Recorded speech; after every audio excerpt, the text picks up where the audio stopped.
నమస్తే, నేను లక్ష్మణ్. వైసీపీ హయాంలో 5 ఏళ్లు 2019-24 జగన్మోహన్ రెడ్డి గారి హయాంలో ఏ స్థాయిలో రాష్ట్ర వ్యాప్తంగా భూ దందాలు జరిగాయో ఇప్పుడు మనం రాజంపేట ఎమ్మెల్యే ఒక్కొక్కడిగా ఆయన భూ దందాలు బయటకు వస్తున్నాయి. మొన్నటి వరకు పెద్దిరెడ్డి, ఆ మొన్న సజ్జల, అంతకుముందు సికని A2 విజయసాయిరెడ్డి గారి యొక్క విశాఖ భూదందాలు మనం చూసాం. ఒక్కొక్క నాయకుడు, ఒక్కొక్క ఎమ్మెల్యే వాళ్ళ యొక్క దందాలు చూసుకుంటుంటే 100 ఎకరాలు కాదు, 1000 ఎకరాలకు పోతుంది వాళ్ళ చిట్ట.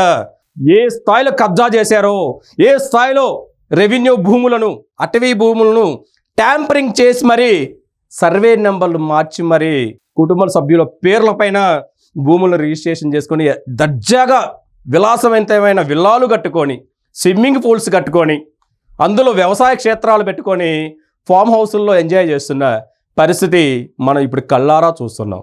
మొన్న పెద్దిరెడ్డి మంగళంపేట దగ్గర ఉన్న 176 ఎకరాలు ఆక్యుపై చేసి విలాసవంతమైన భవనాలు కట్టుకొని వ్యవసాయ క్షేత్రం పెట్టి మళ్ళీ పాపాలు కడుక్కోవడానికి గోశాల పెట్టి ఆయన చేసిన దందాలు మనం చూసాం. ఇప్పుడు మళ్ళీ రాజంపేట ఎమ్మెల్యే ఆకేపాటి అమర్నాథ్ గారి యొక్క భూదందా వెలుగు చూసింది. పెద్ద ఎత్తున సర్వేలు, రెవెన్యూ రికార్డ్స్ ట్యాంపరింగ్ చేసి అందులో ఉన్న సర్వే నెంబర్లు మార్చి కుటుంబం పేరు మీద 100 ఎకరాలు రాజంపేట మండలంలో ఎంతవరకు పెద్ద స్థాయిలో ఆక్యుపై జరిగిందని చెప్పి రెవెన్యూ అధికారులు చెప్తున్న పరిస్థితి. యాజ్ ఏ రికార్డెడ్గా జరిగిన ఇది సర్వే. అక్కడున్న జిల్లా కలెక్టర్ ఆయన యొక్క భూదందామేనా ఏదైతే అక్కడున్న జిల్లా కలెక్టర్ శ్రీధర్ గారు, అన్నమయ్య జిల్లా శ్రీధర్ గారు జిల్లా కలెక్టర్ ఆయన ఆదేశాలు జారీ చేశారు. అసలు ఏం జరుగుతుంది రాజంపేట నియోజకవర్గంలో? ఎమ్మెల్యే అమర్నాథ్ రెడ్డి ఎన్ని 100 ఎకరాలు ఆయన కుటుంబం పేరు మీద రిజిస్టర్ చేయించుకున్నాడు, ఎస్ఎన్ ల్యాండ్స్ అయితే, అటవీ భూములు అయితే అని చెప్పి సర్వే స్టార్ట్ చేశారు. ఆ సర్వేలో నివ్వెరబోయే విధంగా రికార్డ్స్ని తారుమారు చేసి సర్వే నెంబర్లు మార్చి 100 ఎకరాలు కొల్లగొట్టారు అన్నది నిగ్గు తేలింది. అమర్నాథ్ రెడ్డి ఒక్క భూమి కూడా ఆక్యుపై చేసుకోవాలి, ఒక సెంట్ కూడా నేను ఆక్యుపై చేసుకోలేదు, నిరూపించండి అని చెప్పంటారు. అంటే అధికారులు రెవెన్యూ రికార్డ్స్ అబద్ధం చెప్తారా? మీరు మీ హయాంలో ఉన్న అధికారులే కదా వాటిని రిజిస్ట్రేషన్ చేసింది. రిజిస్ట్రేషన్ దాంట్లోనూ రెవెన్యూ అంటే MRO ఆఫీస్లోనూ అవినీతి అధికారులు ఏ స్థాయిలో అప్పుడు విజృంభించారో, విచ్చలవిడిగా లంచాలు మరిగారో ఇప్పుడున్న భూ రికార్డ్స్ చేస్తుంటే ఒక్కొక్కటిగా భూ దందాలు, మీ యొక్క ఎమ్మెల్యేల యొక్క భూ దందాలు చూస్తుంటే అర్థమవుతుంది. అమర్నాథ్ రెడ్డి గారు, మీరు బుకాయించాల్సిన అవసరం లేదు, మీరు భూములు బొక్కేశారు. ఆకేపాడులో మీరు 30 ఎకరాల్లో అసైన్ ల్యాండ్లు మీరు ఆక్యుపై చేసుకొని 30 ఎకరాలను రిజిస్ట్రేషన్ చేయించుకొని మీరు గుర్రపు శాలలు, గుర్రపు సారీలు, స్విమ్మింగ్ పూల్స్, విలాసవంతమైన భవనాలు కట్టుకొని మీరు ఎంజాయ్ చేస్తున్న ప్రతి ఒక్కటి రికార్డెడ్గా ఇప్పుడు అధికారులు సర్వే చేశారు. అది మొత్తం ఆక్యుపేషన్కు గురైంది, భూ ఆక్రమణ జరిగింది, అది మీ పేర్ల మీదనే, మీ కుటుంబ సభ్యుల పేర్ల మీద అని చెప్పి కలెక్టర్ శ్రీధర్ గారు చెప్పారు. మీరు మీ కుటుంబ సభ్యులు కలెక్టర్ గారిని బెదిరిస్తారు. మళ్ళీ మీరు ఏమనుకుంటున్నారు?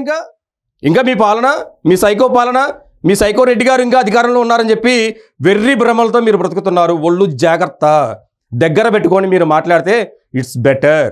అదేవిధంగా విజయసాయి రెడ్డి గారు చూసుకోవచ్చు, విశాఖపట్నం మొత్తాన్ని ఆక్యుపై చేశాడు. భీమిలీ రోడ్డు దగ్గర నుంచి మొదలుపెట్టుకుంటే, భోగవరం గ్రీన్ఫీల్డ్ హైవే నుంచి మొదలుపెట్టుకుంటే, మధురవాడ, దసపల్లా భూములు, అవ్యాస్ రియల్ ఎస్టేట్ ఎవరిదండి? మీ కూతురు గారు, మీ అల్లుడు గారు కాదుగా, వేరే వాళ్ళదే, వారిదే కదా అవ్యాస్ రియల్ ఎస్టేట్. దాంట్లో ఎంతమందిని బెదిరించి, పారిశ్రామికవేత్తల్ని, రియల్ ఎస్టేట్ వ్యాపారం చేసే వాళ్ళని ఎంతమందిని బెదిరించి మీ అల్లుడు రియాలిటీ సంస్థలకు కట్టబెట్టారు. మీ అనుచరులకి ఎన్ని 100 ఎకరాల భూములు దోచిపెట్టారు. దాంట్లో మీ వాటా ఎంత? 1000 కోట్ల రూపాయలు భూదందాల మీద సంపాదించారు విజయసాయి రెడ్డి గారు. ఇది కాదా సజ్జల రామకృష్ణారెడ్డి గారు, ప్రభుత్వ సలహాదారుడు, సీఎం తర్వాత సీఎం లాంటి వాళ్ళు ఏం చేశారండి? కడప జిల్లా వైఎస్ఆర్ జిల్లా అంటారు. వైఎస్ఆర్ జిల్లాలో కర్నూలు హైవే పైన దాదాపు 55 ఎకరాలు కుటుంబ సభ్యుల పైన రిజిస్ట్రేషన్ చేయించుకోండి. 55 ఎకరాలు అటవీ భూమి, అదంతా అటవీ భూమి. ఫారెస్ట్ ల్యాండ్ని సెంటు ఆక్యుపై చేసుకుంటే పెద్ద కేసు అయింది. ఏకంగా మీరు 55 ఎకరాలు, పెద్దిరెడ్డి అయితే ఏకంగా 170 ఎకరాలు అటవీ భూమి. వన్యప్రాణుల కోసం ఫారెస్ట్ చట్టాలు చాలా కఠినంగా ఉంటాయి, వాటిని కూడా మీరు బ్రేక్ చేసి మీ ఇష్టానుసారంగా భూముల్ని రిజిస్ట్రేషన్ చేయించుకోవటం, సర్వే నెంబర్ మార్చి రిజిస్ట్రేషన్ చేయించుకోవటం, ఇది మాది, మా తాతల నాటిది, కాయ కష్టం చేసి సంపాదించారు అని మీరు చెప్పుకోవటం మీ అవివేకం. రికార్డ్స్లో సర్వే నెంబర్లు ఎక్కడికి వెళ్ళవు, సర్వే నెంబర్లు సర్వే చేసి పెట్టిన పోల్స్ అయితే హద్దులు అయితే ఎక్కడికి పోవు.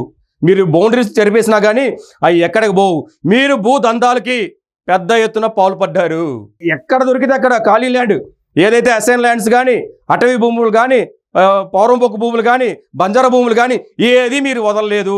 దాదాపు 2 లక్షల ఎకరాల ల్యాండ్ మీరు ఆక్యుపై చేసుకున్నారు. స్థలాలు అయితే భూములు అయితేనే 2 లక్షల ఎకరాల పైనే మీరు ఆక్యుపై చేసుకున్నారని విచారణ తేలింది. చుక్కల భూముల కింద 1,00,000 ఎకరాలు మీరు ఆక్రమించుకునే అయితే 1,00,000 ఎకరాలు పైనే వైసీపీ అండ్ కో ఆక్యుపై చేసుకున్నారనేది తేట తెల్లం. ఇందులో ఎటువంటి అతిశయోక్తి లేదు. అమర్నాథ్ రెడ్డి గారు మీరు ఎంత బుకాయించినా అడ్డంగా దొరికిపోయారు. ఫామ్ హౌస్లు కట్టుకున్నా, వ్యవసాయ క్షేత్రాలు పెట్టుకున్నా, తిరుపతిలో బుగ్గమఠం భూములు ఆక్యుపై చేసుకుని గోశాలకు కట్టుకున్నా అన్నీ రివర్స్ తీసుకొని ప్రభుత్వం స్వాధీనం చేసుకోవాల్సినదే. మఠం భూములు మఠం వారికి ఇవ్వాల్సిందే. మీరు ఇష్టానుసారంగా కట్టడాలు కడితే బుల్డోజర్లతో పడగొట్టడం, వాటిని చదును చేయటం, మళ్ళీ పేదలకు కావాల్సిన పేదలకి, మఠాలకు కావాల్సిన మఠాలకి, అటవీ శాఖకి కావాల్సిన భూమి అటవీ శాఖకి ఇవ్వటం ఏలో ఎన్డీఏ కూటమి ఎటువంటి ఆలోచన చెయ్యదు. మీ భూదందాలు ఇప్పటికైనా మానుకొని బేషరతుగా మేము భూదందాలకు పాల్పడ్డాము, జరిగిందేదో జరిగింది, మేము లొంగిపోతున్నాము, మేము తప్పు ఒప్పుకుంటున్నాము అని మీరు ఒక్కడుగు దిగితే మీ అందరికీ అంతేనా మంచిది. లేదు అనుకుంటే వరుస అరెస్టులు తప్పవు. అటవీ చట్టాలు చాలా కఠినంగా ఉంటాయి. అటవీ భూమి ఆక్యుపై చేసుకున్న వైసీపీ నాయకులు ఇప్పటికైనా కళ్ళు తెరవండి. వాటిని అటవీ శాఖకి అప్పగించి మీరు బేషరతుగా లొంగిపోతే ఎంతో మంచిదని మనకు అర్థమవుతుంది. ఈ వీడియో నచ్చితే లైక్ చేయండి, షేర్ చేయండి, కామెంట్ చేయండి, ఛానల్ సబ్స్క్రైబ్ చేసుకోండి.